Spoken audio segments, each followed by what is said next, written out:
Oke, shalom buat kita semua. Pertama-tama saya mengucapkan selamat merayakan hari kenaikan Tuhan Yesus Kristus. Pada saat ini saya yakin dan percaya kita semua di dalam lindungan Tuhan. Hari ini saya akan membawakan PA pemuda-pemudi HKI yang berada di Gunung Bangau. Sebelumnya ada baiknya kita bernyanyi, yaitu Kecaplah.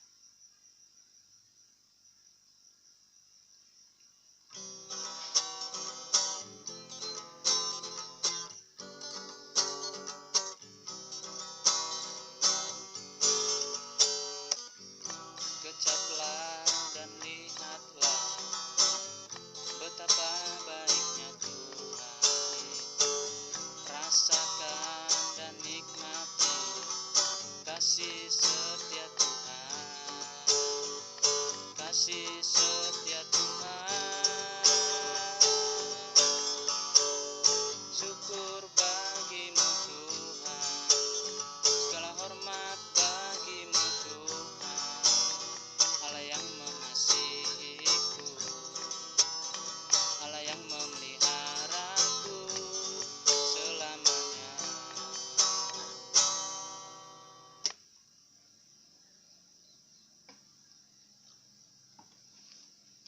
Kita bersatu dalam doa.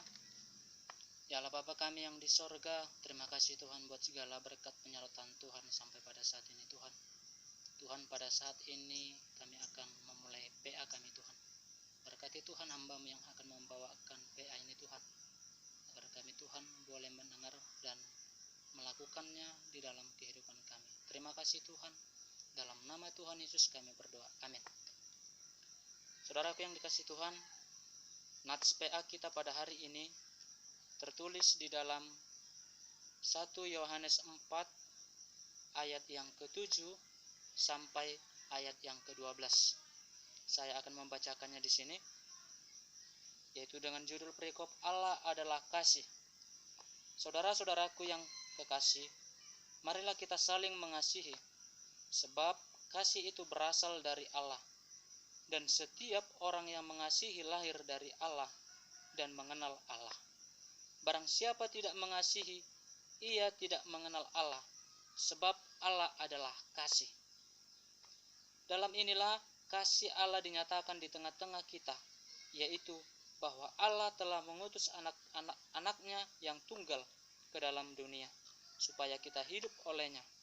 Inilah kasih itu, bukan kita yang telah mengasihi Allah, tetapi Allah yang telah mengasihi kita dan telah mengutus anaknya sebelum pendamaian bagi dosa-dosa kita. Saudara-saudaraku yang kekasih, jikalau Allah demikian mengasihi kita, maka haruslah kita juga saling mengasihi. Tidak ada seorang pun yang pernah melihat Allah. Jika kita saling mengasihi, Allah tetap di dalam kita dan kasih-Nya sempurna di dalam kita. Sampai disitulah pembacaan nats PA kita. Saya sapa sekali lagi, shalom buat kita. Saudaraku yang dikasihi, terkhusus muda-mudi yang berada di Gunung Bangau, tema PA kita pada hari ini yaitu adalah kasih. Berbicara tentang kasih, rasanya kita dengan mudah menjabarkan kata ini dengan gamblang.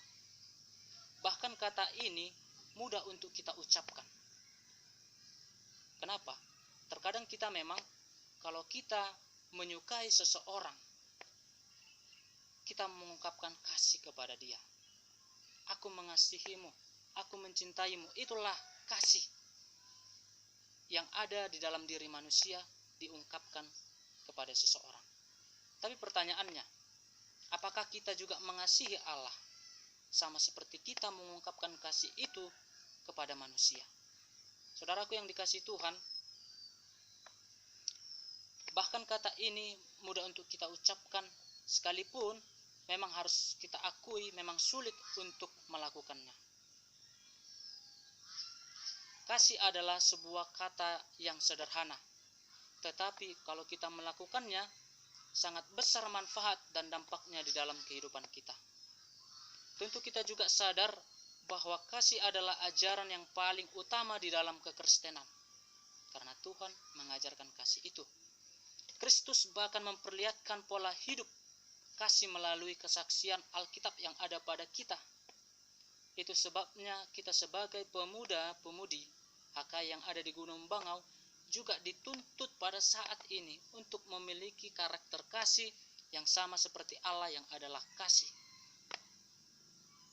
Itu pula sebabnya kita juga seharusnya menjadi cerminan kasih itu kepada sesama kita.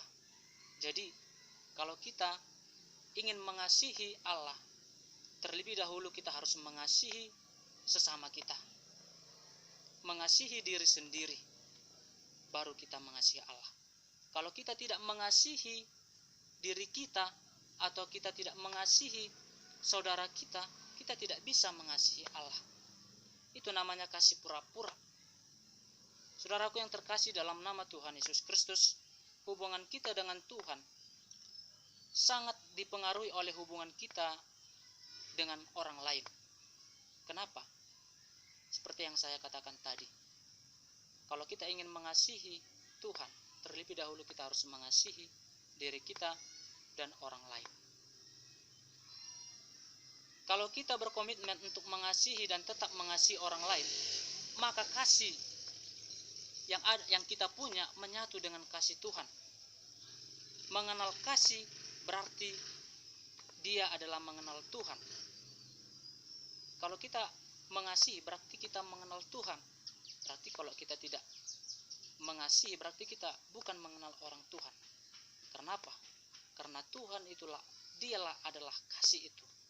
Karena di sini dijelaskan, saudaraku, barang siapa tidak mengasihi, dia tidak mengenal Allah. Sebab Allah adalah kasih itu sendiri. Saat kita memikirkan tentang Tuhan, kita tidak dapat memungkiri fakta bahwa Tuhan itu penuh dengan kasih. Bukti bahwa Dia mengirimkan anaknya yang tunggal dan menderita di kayu salib itu untuk menebus segala dosa dan pelanggaran kita. Itulah menunjukkan bahwa Tuhan sangat mengasihi kita dan Dia tidak mau jauh atau lepas dari kita. Saudaraku, pemuda-pemudi HK yang berada di Gunung Bangau, hal inilah yang membuat kasih itu menjadi hal yang nyata. Bukan hanya ucapan saja, seperti kita mengucapkan secara gampang, tetapi kita harus melakukannya di dalam kehidupan kita. Begitu pula sama seperti halnya siang dan matahari, tidak mungkin bisa ada siang tanpa matahari. Begitu pula bila ada matahari selalu ada siang. Karena apa? Allah dan kasih itu selalu bersamaan. Mereka tidak dapat dipisahkan. Begitu halnya Allah dan kasih. Bila kita melihat lebih dalam lagi mengenal kasih kita, kalau kita melihat lebih dalamnya lagi kasih kita menyadari bahwa kasih tidak dapat dilihat dan tidak dapat disentuh, namun dapat kita rasakan di dalam hati kita. Allah pun sama seperti itu. Walaupun kita tidak dapat melihat atau menyentuh Dia secara wujud, tetapi kehadirannya dapat kita rasakan di dalam hati kita. Saudaraku yang terkasih, jadi sebagai pemuda-pemudi yang berada di Gunung Bangau, pemuda yang dikasihi Tuhan, kita harus juga menunjukkan kasih kita kepada sesama. Nah, kita pada saat ini kita sudah menjabarkan tadi mengenai kasih. Pada saat ini kita akan membuat diskusi atau sebuah pertanyaan yang akan kita jawab nanti di dalam pertanyaan ini. Yang pertama adalah di dalam Nats 1 Yohanes 4 ayat 7 sampai 12 menjelaskan tentang Allah adalah kasih. Jelaskan kasih seperti apakah itu. Dan yang kedua, coba jelaskan apa perbedaan kasih Allah dengan kasih manusia. Dan yang ketiga, apa konsekuensi orang yang tidak memiliki kasih. Dan yang keempat, bagaimanakah sebenarnya cara mengungkapkan kasih itu, terkhusus bagi pemuda di zaman modern sekarang. Yang kelima, bagaimana memaknai kehidupan yang seharusnya selaku orang Kristen yang telah dikasihi agar dapat melihat dan merasakan kasih Allah seperti yang sudah kita bahas tadi. Dan yang keenam adalah bagaimana tanggapanmu akan tema PA kita pada saat ini. Begitulah hasil diskusi kita. Nanti kawan-kawan atau saudaraku yang dikasih Tuhan boleh nanti menjawabnya, kita sharing-sharing, boleh nanti menanggapi bagaimana PA kita pada hari ini. Sampai disitulah firman Tuhan. Semoga PA kita ini bermanfaat. Kita berdoa. Bapa kami yang di surga, terima kasih Tuhan buat segala berkat-Mu, Kau telah melindungi kami Tuhan di dalam setiap aktivitas kami Tuhan. Pada saat ini kami telah selesai melakukan PA. Kiranya itu sangat berguna dalam kehidupan kami agar kami saling mengasihi, terutama mengasihi-Mu juga Tuhan. Dalam nama Tuhan Yesus kami berdoa. Amin. Shalom.